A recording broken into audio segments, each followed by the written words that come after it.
How to say how was in Emirati Arabic. You have two ways to say. Either you say كيف كان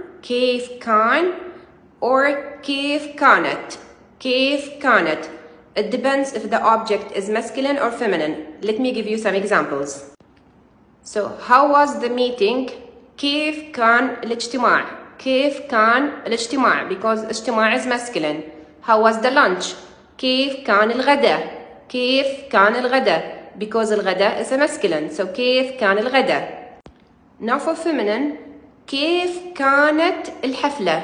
How was the party? Party in Arabic is a feminine word. حفلة.